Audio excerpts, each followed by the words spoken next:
Hi, and welcome to today's discussion. Today we're going to be talking about loss and pain. That's something that's common to probably everybody who lives on this planet. So we all suffer from some kind of loss or pain at some stage in our lives. Some of us are stuck in it. Some of us see opportunities to move through it. So this talk is really about what is loss and pain, how does it affect us. We might tell some stories about that. And what are the opportunities, and really what's the paradox of pain? Because there's always the bright side of pain. So, Danny, how are you doing these days? You fine? I'm very well. How are you guys? Good. Very, very well. And you, Kaz? Yeah, I'm the same old, never changed. Same old, same old. Yeah. Excellent. Okay. So would any of you like to just jump in and talk about what does loss mean for you or pain? Because I know you two have gone through a lot of loss and pain and learn a great deal from it. So who would like to offer something? Danny, do you want to start? If not, I'll start. It's quite a heavy subject. It's a heavy subject, but we all have something to add to it, definitely. And I do have a story. Okay.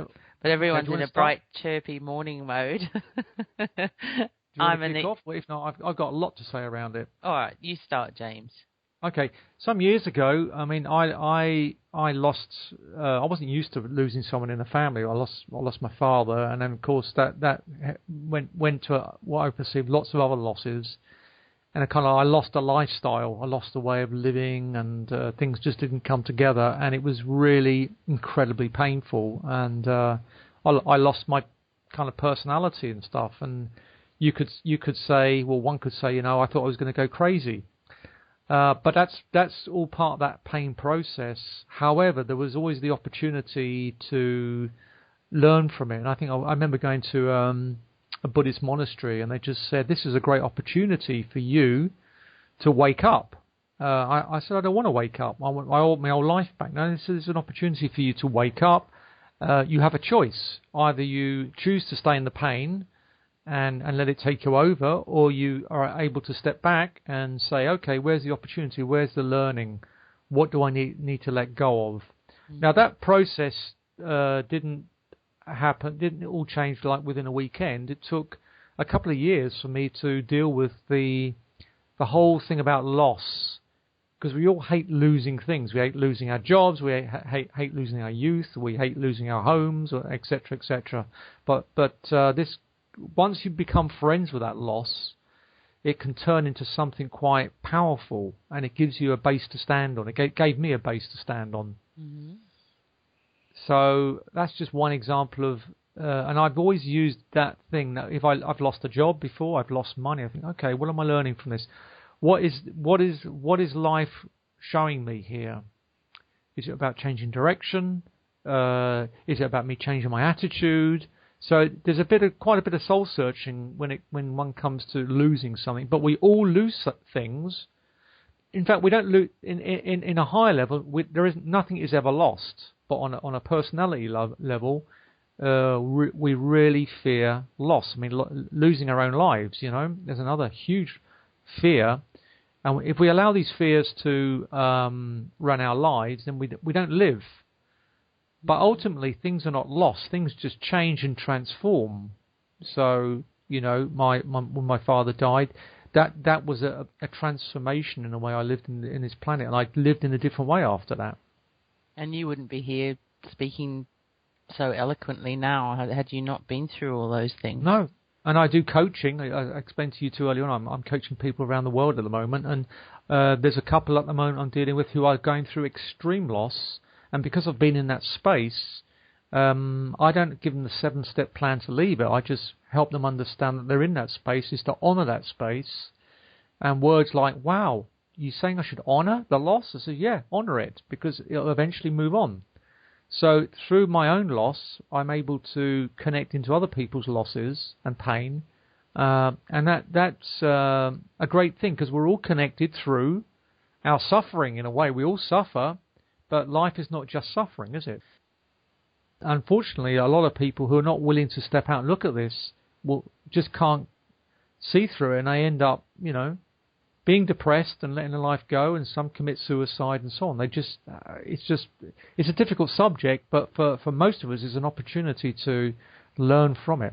But don't you think, I agree with what you say, but don't you think a lot of people, especially with loss of a loved one, they get into that mindset, they get into that energy, and they can't see, how to honour that. They can't see past their pain. They're stuck. And sometimes they get stuck for years and years and years.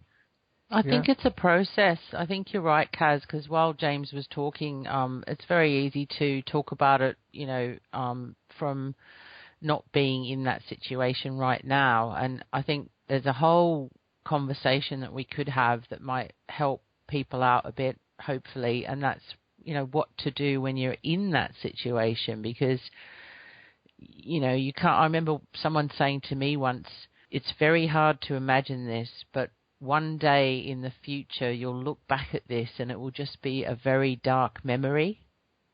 That didn't particularly help me at the time, but I've always remembered it. It stuck with me because it reminded me that things do change. And I think when you're in that pain, and it can take years to process it, I think Kaz is right. You can get stuck in it. But what is stuck? Because some people just take a lot longer to process their pain than others. And you can't just let go of something that's deeply traumatic overnight. One thing I learned from the Buddhist tradition is that you said nothing stays the same. Everything is impermanent. And I went through my pain for about 3-4 years. I mean, it was constant day in, day out, and it was bearing with it. It was a process, as you say, and it was the thing that comfort gave me was the fact that everything is impermanent, including this pain.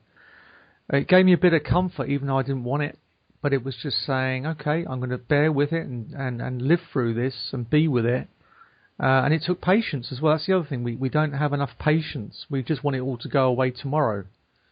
And you would have had good days and bad days. And there's a lot, when you lose someone that you love, there's a lot of people have a feeling of, that nobody really feels it's all over, that their own lives are all over, but we're struck with grief, and then you might have a few good days in a week, and they're the things that keep you buoyant, that keep you going, and that's why, in a way, it is a process, because it's not, it's all over. It's just really hard. Some days are really difficult. I remember when my grandmother died, she was like my mother, the only real female that I looked up to and felt loved me unconditionally. And when she died, it was like my Colosseum was collapsed. My female figurehead or advisor and person that I loved and trusted most in the world had gone. You're sort of clutching upwards and there's nobody there anymore.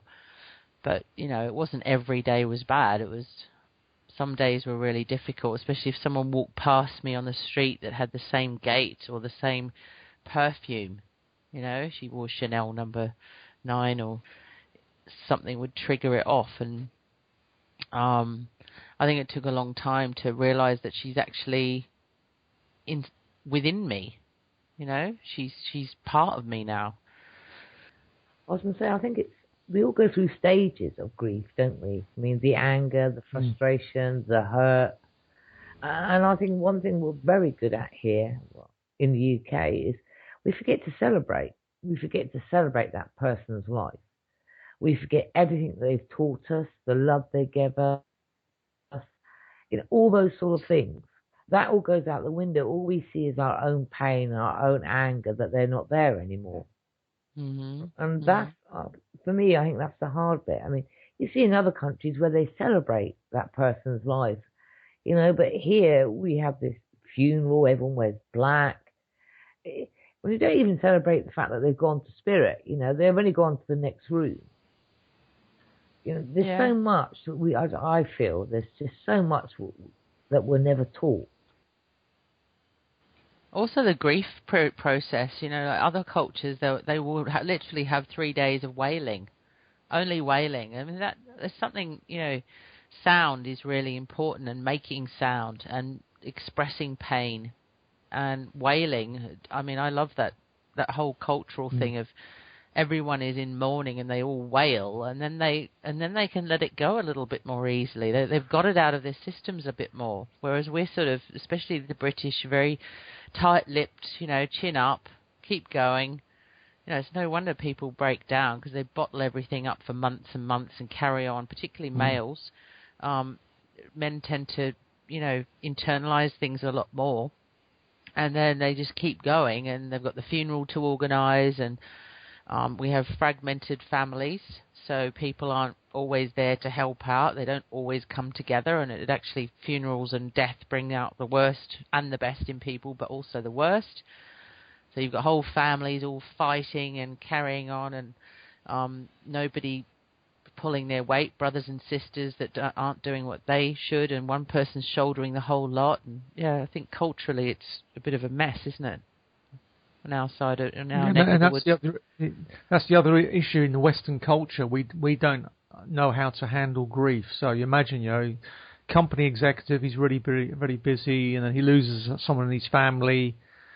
He does the funeral and then goes back to the office that afternoon or the following day, and there's no time for wailing. And of course, what happens is that all this grief gets bottled up, and it ends up sort of massive outbursts of anger, rage. His performance goes down. He doesn't understand why, because I thought it was better than this. But unfortunately, it's the pain, it's the loss that's been internalized, and it's been kind of like pushed, like partitioned off.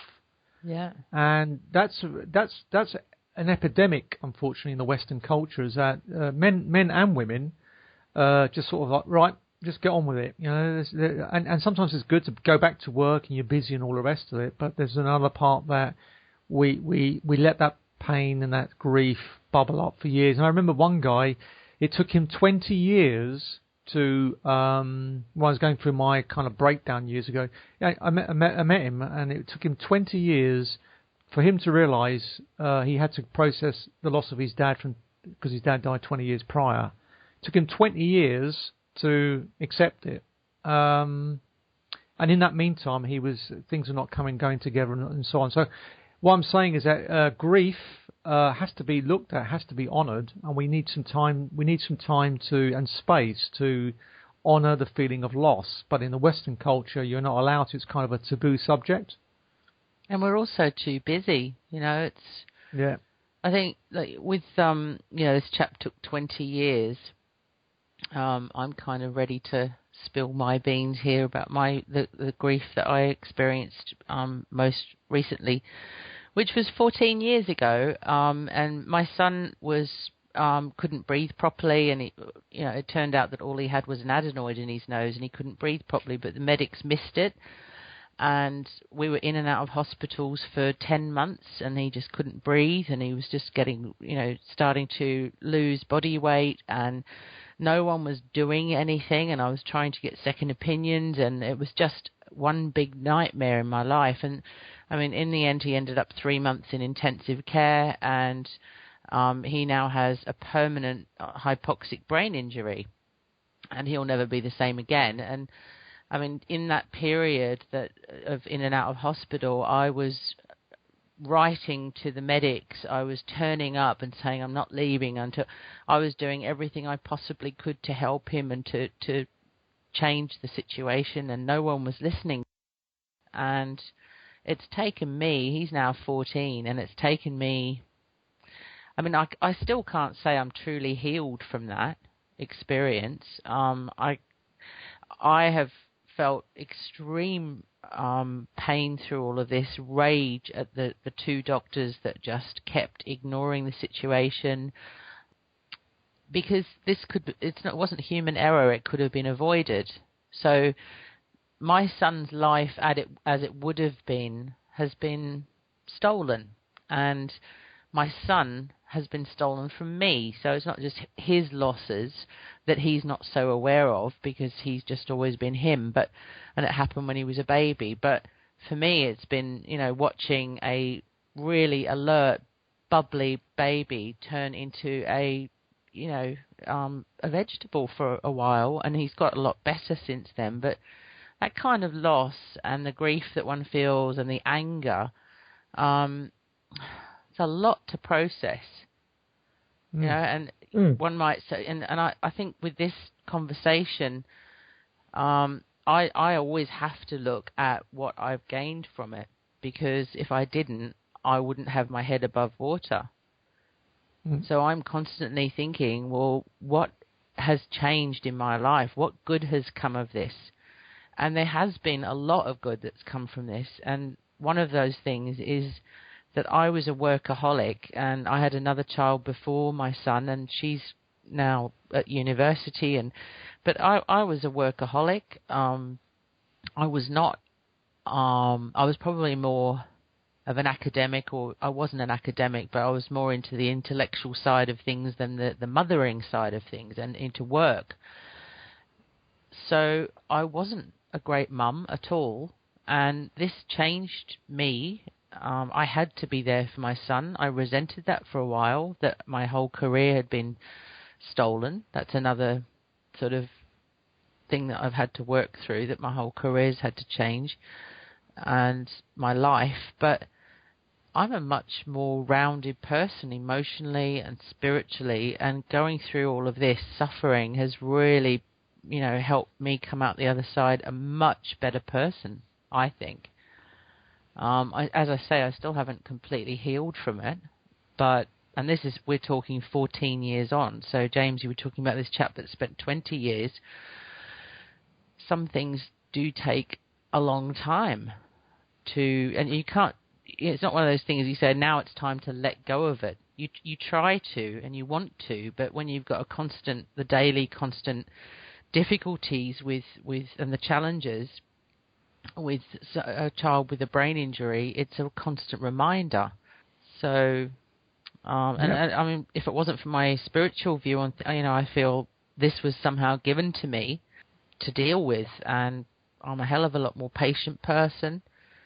I'm more well-rounded, and I feel that when other people are flapping and carrying on about some minor incident, I'm as cool as a cucumber, because, you learn to see things in context. Yep, a lot of stuff there. And you talked earlier on about the paradox of pain. We talked about it. That's the paradox of pain. All that pain that you've gone through, there's a paradoxical thing there, that there's a light side to it, and there's an opportunity to awaken to who you really are, which is a much bigger person than just the story and the pain. Yeah, I think I've got a lot more love now than I ever would have had if I hadn't, if I'd followed the path of career person. I think I've got a lot more love to give, and I also want to move more and more into the healing side of things and help other people. And you can only do that through having your own painful story, and you understand the pains of others. Yeah, that empathy. Yeah. Yeah, definitely. Anyway, we're going to be wrapping up soon, but Kaz, would you like to maybe we can take this to another session in the future? We could do it, because pain and loss is a huge subject. There are volumes of books written about it, and we're just touching on it. But we've all experienced intense loss and pain. So, Kaz, would you like to summarise your views on this, or summarise what we've been talking about today? Yeah, I mean, I'm very grateful for Danny for sharing that story. It must have been hard for you, really. It's how loss and grief can take over our lives, and the fact that we tend to forget that there is another side, because it's always about balance, isn't it? And it's what we learn from it. It's about honouring loss and grief. It's about honouring ourselves, honouring the space that we're in. And it's about also dealing with it and coping with it, because it doesn't go away. Because the person or object or whatever you lost, you still love. So, it's always there. But you find ways of dealing with it. You find ways of honouring it. You find ways of coping with it. Like when my father died over 20 years ago, I sometimes feel a sense of, I miss him. But if you spoke to me 15 years ago, I was intensely suffering and in pain. And now when I see him now in my mind's eye, it's there is a twinge of suffering and pain, but it's like I've got open arms for it. I can hold that without getting caught into melancholy. Yeah. Certain things will come on TV or a song, or you'll see someone in the street that reminds you, and it just brings up that emotion, just, maybe for a split second or a couple of minutes, or you might ponder on it when it's their birthday or anniversary or whatever. It's still there. I mean, I still honour my father. So that's what I meant when it doesn't go away. That's just you carry it with you, but there's different ways of carrying it. Exactly. You become a bigger vessel to hold that pain as well. I think what happens through the pain, you become a bigger vessel to actually, like, you contain that stuff a lot more easier as time goes on. Yeah, it becomes part of you, and it's a part of you actually you really love. I mean, my dad had a big nose, and I've got a big nose, and I hated it when I was younger, but now I love it. My dad gave it me. I always think. I think they do become part of you more, like when you've actually got over, or not, you never get over it really, but when the deep pain of the loss has subsided a bit, then I remember starting to think the way, I think what my grandmother would have said in that moment or thought, and I find that she's become part of me more now that she's gone than she was when she was here. Yeah, that's how we honour them, isn't it? There's a lot to discuss on this subject of pain and loss, and I think perhaps we could have another call, either the next call or further down the line, on pain and loss in the now. If you're going through something and suffering right now, how to actually move through it and live with it and bear it. Sounds good to me. Yeah, good to me. Okay. We'll see you on the next call. Bye. All right. Bye.